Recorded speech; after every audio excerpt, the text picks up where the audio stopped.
एक जल ऊद बिलाव अचानक एक छोटी लड़की की पोशाक को दांतों से पकड़ लेता है। घबराकर लड़की उसे भगाने की कोशिश करती है, लेकिन ऊद बिलाव बार बार उसे रोकने की कोशिश करता है, जैसे कि उसे किसी जरूरी बात की जल्दी हो। लेकिन इंसानी भाषा न समझ पाने के कारण किसी को समझ नहीं आता कि वह आखिर क्या चाह रहा है। गुस्साई लड़की उसे डांटने लगती है, लेकिन तभी ऊद बिलाव खतरे को भांपते हुए डर कर भाग जाता है। जब लड़की के पापा साइकिल पर घर लौटने लगते हैं तो ऊद बिलाव फिर से उनके पीछे लग जाता है और लगभग 3 किलोमीटर तक उनका पीछा करता है। गांव के पास पहुंचने के बाद वह रुक जाता है और जोर जोर से इशारे करने लगता है। अब जाकर लड़का समझता है कि शायद ऊद बिलाव को किसी मदद की जरूरत है। ऊद बिलाव उन्हें एक पेड़ के पास ले जाता है, जहाँ थोड़ी ही दूरी पर एक नवजात ऊद बिलाव बेहोश पड़ा होता है। तभी एक आवारा कुत्ता भी वहाँ आ पहुँचता है, लेकिन समय पर मदद मिलने से उसकी जान बच जाती है। घर पहुँचने के बाद छोटा ऊद बिलाव बेहोश हो जाता है, जिसे लड़का तुरंत डॉक्टर के पास ले जाता है। डॉक्टर की मदद से वह फिर से होश में आ जाता है। अब वह नन्हा ऊद बिलाव सबका प्यारा बन जाता है। लड़का उसे अपनाने का फैसला करता है और उसकी हर तरह से देखभाल करता है। डॉक्टर की सलाह के अनुसार उसे दूध पिलाया जाता है। दूध पीते समय वह खुशी से अपनी छोटी सी पूंछ हिलाता है, मानो इंसानी प्यार को महसूस कर रहा हो।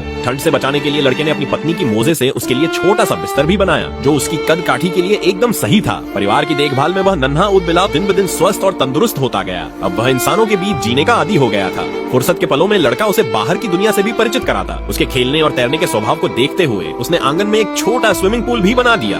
धीरे धीरे दूध उसकी भूख को शांत नहीं कर पाता था और वह बेचैनी से इधर उधर घूमता।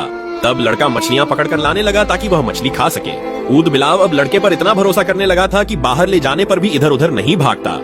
समय के साथ वह बड़ा हुआ और जब वह बोल नहीं सकता था तब भी अपनी ई ई जैसी आवाजों से अपने प्यार और आभार को जाहिर करता। कभी कभी वह बच्चों की तरह अपने पंजे चबाने लगता और उसकी मासूमियत मन को छू जाती। लड़का भी उसे अपने बच्चे जैसा प्यार करता। वह हमेशा उसके लिए पौष्टिक भोजन तैयार करता और ऊद बिलाव हर दिन इसी प्यार में सवेरे उठता। खेतों के काम में भी वह उसका साथी बन जाता। सबसे चौंकाने वाली बात ये थी कि ऊद बिलाव ने खुद से मछलियाँ पकड़नी भी सीख ली थी और वह मछलियाँ खुद खाने की बजाय लड़के को ला कर देता। अब लड़के के घर में मछलियाँ इतनी हो गयी कि खाने के बाद भी बच जाती।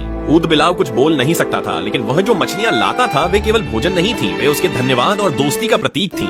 इस दुनिया की हर जीवित आत्मा में एक भावना होती है। हर छोटा प्राणी भी प्यार और दया के योग्य होता है।